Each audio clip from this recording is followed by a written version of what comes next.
Hello viewers, কেমন আছেন আপনারা? আশা রাখি সকলেই ভালো আছেন।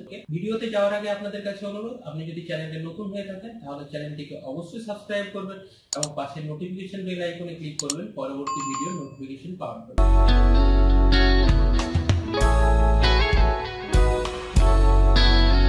আজকের টিউটোরিয়ালে আমরা আলোচনা করব পিভট টেবিল সম্পর্কে। পিভট টেবিল বানানোর জন্য আমাদের এখানে কতগুলো ডেটা রয়েছে, যেগুলি হলো date, zone, district, product, salesman এবং number of sales. Pivot table কিভাবে কাজ করে সেটা জানার আগে আমরা সাধারণ টেবিল এবং পিভট টেবিলের মধ্যে পার্থক্য আনবো। সাধারণ টেবিল হচ্ছে ফিক্স, কিন্তু পিভট টেবিল হচ্ছে ফ্লেক্সিবল। সাধারণ টেবিলে আমরা সম্পূর্ণ ডেটা পাই, কিন্তু পিভট টেবিলে আমরা সামারাইজ ডেটা পাই। পিভট টেবিল বানানোর জন্য আমরা ডেটা টেবিলের যে কোনো একটা সেলে ক্লিক করে নেব। এখানে খেয়াল রাখতে হবে যে কোনো রেকর্ড বা কোনো কলাম যেন ব্ল্যাঙ্ক না থাকে। এরপর আমরা ইনসার্ট মেনু থেকে টেবিলস কমান্ড গ্রুপের আন্ডারে পিভট টেবিল অপশনে ক্লিক করব। পিভট টেবিল অপশনে ক্লিক করলে ক্রিয়েট পিভট টেবিলের ডায়লগ বক্স ওপেন হবে। এখানে আমাদেরকে দুটো জিনিসকে চুজ করতে হয়। প্রথম হচ্ছে select A table or range, অর্থাৎ যে ডেটার উপর বেস করে পিভট টেবিল তৈরি হবে। এখানে যেহেতু আমি ডেটা টেবিলের মধ্যে একটা সেলকে সিলেক্ট করে গেছিলাম, সেজন্য অটোমেটিক পুরো এরিয়াটা এখানে সিলেক্ট হয়ে গেছে। এরপর সেকেন্ড যে কোশ্চেনটা আছে সেটা হচ্ছে এখানে পিভট টেবিলটা কোথায় আসবে, অর্থাৎ নতুন একটা ওয়ার্কশিটে কিংবা এক্সিস্টিং ওয়ার্কশিটে। আমি এখানে এই ওয়ার্কশিটের মধ্যেই নেব, সেই জন্য এখানে এক্সিস্টিং ওয়ার্কশিটকে চুজ করলাম এবং যে কোনো একটা সেলকে ক্লিক করে দিলাম, পাশে ব্ল্যাঙ্ক সেল। এরপর যদি ওকে করি তাহলে দেখবো একটি ব্ল্যাঙ্ক পিভট টেবিল এসেছে এবং একটা নতুন ডায়লগ বক্স ওপেন হয়েছে পিভট টেবিলের ফিল্ড লিস্ট নামে। এখানে আমরা যে ফিল্ড লিস্ট গুলো দেখতে পাচ্ছি, এই ফিল্ড লিস্ট গুলো হলো আমরা যে সমস্ত কলামের হেডিং গুলোকে ব্যবহার করেছিলাম সেই কলামের হেডিং গুলো, এবং নিচের দিকে চারটে এরিয়া রয়েছে, সেগুলো হলো report filter, column labels, row labels, values. Pivot table তৈরি করার জন্য আমরা সবার প্রথমে এখানে জোন যে ফিল্ডটা রয়েছে, এই জোন ফিল্ডটাকে আমরা কলাম লেভেলের উপর ড্র্যাগ করে এনে ছাড়লাম। দেখতে পাচ্ছি যে কলাম লেভেলে জোনকে অ্যাড করার সাথে সাথে এখানে পিভট টেবিলে যে জোনগুলো ছিল সেগুলো কলাম হেডিং হিসাবে যুক্ত হয়েছে। জোন এ, জোন বি, জোন সি এবং আরেকটা নতুন কলাম এখানে অ্যাড হয়েছে যেটার নাম হচ্ছে গ্র্যান্ড টোটাল।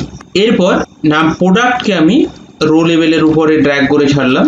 এখানে দেখতে পাচ্ছি যে সমস্ত প্রোডাক্টগুলো ছিল সেই প্রোডাক্টগুলো এখানে রো এর হেডিং হিসাবে এসেছে। এরপর আমি দেখতে চাইছি যে number of sales, number of সেলসকে আমি এখানে ভ্যালুর উপরে ছেড়েছি। এখানে দেখতে পাচ্ছি যে কতগুলো বুক, কতগুলো খাতা, কতগুলো পেন এখানে টোটাল সেল হয়েছে জোন ওয়াইজ, এবং তাদের গ্র্যান্ড টোটাল কত এখানে আমরা দেখতে পাচ্ছি রো ওয়াইজ এবং কলাম ওয়াইজ। আমরা চাইলে রো হেডিং এবং কলাম হেডিং গুলো পরস্পরের সাথে ইন্টারচেঞ্জ করতে পারি। এখানে যদি আমি কলাম হেডিং গুলোকে রোয়ে এবং রো হেডিং গুলোকে কলামে নিয়ে আসতে চাই, জোনটাকে আমরা রো লেভেলের উপরে ড্র্যাগ এন্ড ড্রপ করব এবং প্রোডাক্ট যে রয়েছে প্রোডাক্টটাকে কলাম লেভেলের উপরে ড্র্যাগ এন্ড ড্রপ করব। তাহলে দেখতে পাচ্ছি যেগুলো আমার রো এর লেভেল ছিল সেগুলো কলাম লেভেল হিসেবে এসেছে এবং যেগুলো কলাম লেভেল ছিল সেগুলো রো এর লেভেল এসেছে। পিভট টেবিল হচ্ছে খুব ফ্লেক্সিবল, আমরা নিজের পছন্দ মতো যে কোনো প্যাটার্নকে বানিয়ে নিতে পারি। এখানে আমরা যে ডেটাটাকে দেখতে পাচ্ছি এটা হচ্ছে সামারাইজ ডেটা। এই ডেটার যদি আমরা ডিটেলসে জানতে চাই তো আমরা এই 500 যে লেখাটা রয়েছে বা 1600 যার ডিটেলস আমরা জানতে চাইবো সেই ডেটার উপরে আমরা ডবল ক্লিক করব। ডবল ক্লিক করলে দেখছি ডেটা শিটের আগে নতুন একটা শিট অ্যাড হয়েছে এবং সেখানে আমরা এই 500টা কোথা থেকে পেলাম সে সম্পর্কে আমরা এখানে ডিটেলস ডেটাটা এখানে পাই। তো আমরা আবার এখানে ডেটা শিটের মধ্যে যাব। আমরা যদি কোনো ফিল্ডকে বাদ দিতে চাই তাহলে আমরা সেই ফিল্ডটিকে যদি ড্র্যাগ ব্যাক করি তাহলে দেখতে পাবো যে সেই ফিল্ডটি পিভট টেবিল থেকে চলে গেছে। এরপর আমরা অন্য কোনো ফিল্ডকেও কলাম লেভেল হিসাবে ব্যবহার করতে পারবো। যেভাবে ফিল্ড নেব সেভাবে আমরা এখানে সামারাইজ ডেটাটাকে পাবো। এখানে আমরা কোনো ফিল্ডকে ফিল্টার হিসেবে ব্যবহার করতে পারবো। ফিল্টার হিসেবে ব্যবহার করার জন্য যে ফিল্ডটাকে আমরা ফিল্টার হিসেবে ব্যবহার করতে চাইছি সেটাকে রিপোর্ট ফিল্টারের উপর ড্র্যাগ এন্ড ড্রপ করবো। এখানে আমি প্রোডাক্টটাকে করতে চাইছি, প্রোডাক্টটাকে রিপোর্ট ফিল্টারের উপর ড্র্যাগ এন্ড ড্রপ করলাম। তো এখানে প্রোডাক্টের দিয়ে ফিল্টার একটা অপশন এসেছে। এখানে আমরা যে প্রোডাক্টগুলোকে চুজ করব সেই প্রোডাক্টের সামারাইজ ডেটা দেখাবে। তো এখানে আমি সাপোজ শুধুমাত্র বুকটাকে চুজ করলাম, দিয়ে ওকে করলে দেখবো যে শুধুমাত্র বুকের যে সামারাইজ ডেটা সেটা এখানে শো করছে। পিভট টেবিলের সাহায্যে আমরা কোনো ফাংশন ছাড়াই একই ডেটা কতবার আছে সেটাকে আমরা কাউন্ট করে নিতে পারবো। যেমন এখানে একজন সেলসম্যান কতবার করে আছে সেটাকে আমরা কাউন্ট করব। তো সেই জন্য সেলসম্যান ফিল্ডটাকে আমরা রো লেভেলের উপর ড্র্যাগ অ্যান্ড ড্রপ করব। এখানে আমরা দেখতে পাচ্ছি যতগুলো সেলসম্যান ছিল সমস্ত সেলসম্যানের নামগুলো এখানে শো করছে। এরপর আরেকবার এই সেলসম্যান ফিল্ডটাকে ধরে ভ্যালুজের উপরে ড্র্যাগ অ্যান্ড ড্রপ করব। তো এখানে দেখতে পাচ্ছি টোটাল প্রতিটা সেলসম্যান 6 বার করে এখানে রয়েছে। এর সম্পর্কে যদি আমরা ডিটেলস জানতে চাই 6 এর উপরে যদি আমরা ডবল ক্লিক করি তো কিভাবে এই ডেটাটা 6 বার এসেছে তার ডিটেলসটা আমরা এখানে পাচ্ছি। এই 6 এর কাউন্ট সম্পর্কে যদি আমরা ডিটেলসে জানতে চাই, সাপোজ আমরা প্রোডাক্ট ওয়াইজ কিভাবে এই সেলসম্যান কাউন্টটা 6 হয়েছে সেটা আমরা জানবো। তো আমরা এখানে প্রোডাক্টের ফিল্ডটাকে কলাম লেভেলের উপরে ড্র্যাগ অ্যান্ড ড্রপ করছি। তো এখানে দেখতে পাচ্ছি অমল রায়ের ক্ষেত্রে বুকস 3 টাইম, খাতা 2 টাইমস এবং পেন 1 টাইমস আসার জন্য এখানে গ্র্যান্ড টোটাল 6 হয়েছে। আমরা যদি পিভট টেবিলের ভিতরে ক্লিক করি তাহলে পিভট টেবিলের দুটি টুলস ডিজাইন এবং অপশন নামে দেখা যায়।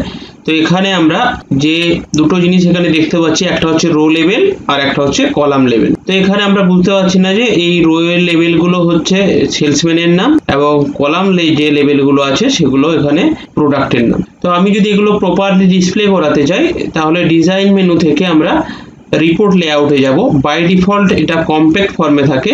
আমরা যদি এটাকে আউটলাইন ফর্মে করি তাহলে এখানে দেখতে পাচ্ছি যেটা রো লেভেল ছিল সেটা সেলসম্যান এবং যেটা কলাম লেভেল ছিল সেটা প্রোডাক্ট হিসাবে এসেছে। এখানে গ্র্যান্ড টোটাল রো ওয়াইজ এবং কলাম ওয়াইজ অ্যাড হয়েছে। তো এটাকেও আমি ইচ্ছা মতো ডিসপ্লে করাতে পারি। আমরা এখানে গ্র্যান্ড টোটাল অপশনে যাব। গ্র্যান্ড টোটাল অপশন থেকে যদি পার্টিকুলার কোনো একটা রো অথবা কলামকে করতে চাই তাহলে রো অনলি, কলাম অনলি। যদি অফ করতে চাই তাহলে অফ, আর যদি অন করতে চাই তাহলে অন। আমি এখানে শুধুমাত্র রো অনলি করব, সেই জন্য এখানে অন ফর রো অনলি অপশনে ক্লিক করলে দেখতে পাচ্ছি শুধুমাত্র রো ওয়াইজ গ্র্যান্ড টোটালটা এসেছে। এখানে পিভট টেবিলের স্টাইল থেকে আমরা বিভিন্ন ধরনের পিভট টেবিলের যে সমস্ত ডিজাইনগুলো রয়েছে সেই সমস্ত ডিজাইনগুলোকে আমরা এখানে চুজ করতে পারি এবং নিজের পছন্দ মতো banded row, banded column, row header, column header এই অপশনগুলোকে অ্যাক্টিভ ইনঅ্যাক্টিভ করতে পারি। পিভট টেবিলের আরো কতগুলো অপশনকে জানার জন্য আমরা একই প্রসেসে আরেকটা পিভট টেবিলকে তৈরি করে নেব। এখানে আমি জোনকে রো লেভেল এবং নাম্বার অফ সেলসকে ভ্যালুতে নিলাম। এখানে আমি টোটাল সামারাইজ যেটা পাচ্ছি। এরপর আমরা যদি এখানে এই নাম্বার অফ সেলস অপশনে ক্লিক করি তো এখানে সবার শেষে ভ্যালু ফিল্ড সেটিং বলে একটা অপশন দেখতে পাবো। তো এখানে পার্টিকুলার এগুলো কি অপারেশন করবে, সামারাইজটা কি হিসাবে করবে এখানে আমরা সেটা ঠিক করে দিতে পারি। এখানে বাই ডিফল্ট সাম আছে, আমি চাইলে কাউন্ট, ম্যাক্স, মিন যেভাবে দরকার সেভাবে আমি এখানে সেট করে নিতে পারি। সাপোজ এখানে আমি সামের পরিবর্তে কাউন্ট করব, তো কাউন্ট অপশনটাকে চুজ করলাম এবং তারপরে যদি ওকে করি দেখতে পাচ্ছি সামের পরিবর্তে এখানে কাউন্ট হয়েছে। তো আমি এখানে আবার সাম করে নেব এবং এখানটাকে আবার টোটাল সেল করব। আমরা চাইলে পিভট টেবিলের নাম্বার ফরম্যাটকেও সেটিংস করতে পারি আমার প্রয়োজন অনুযায়ী। সেই জন্য এখানে নাম্বার ফরম্যাটে ক্লিক করব, তাহলে এখানে নাম্বার ফরম্যাটের ডায়লগ বক্স ওপেন হবে এবং এরপর যেভাবে আমার নাম্বার ফরম্যাটে দরকার পড়বে সেই হিসাবে আমি এখানে নাম্বার ফরম্যাটটাকে চুজ করব। এরপর যদি আমরা ওকেতে ক্লিক করি দেখতে পাচ্ছি যেভাবে পিভট টেবিলটা আমি চেয়েছিলাম ঠিক সেভাবে এসেছে এবং এখানে টোটাল সেল হিসাবে ডিসপ্লে করব। আজকের ভিডিও এই পর্যন্তই। ভিডিওটিকে ভালো লেগে থাকলে অবশ্যই লাইক, কমেন্ট এবং বন্ধুদের সাথে শেয়ার করবেন। খুব শীঘ্রই আসছি নতুন একটি ভিডিও নিয়ে।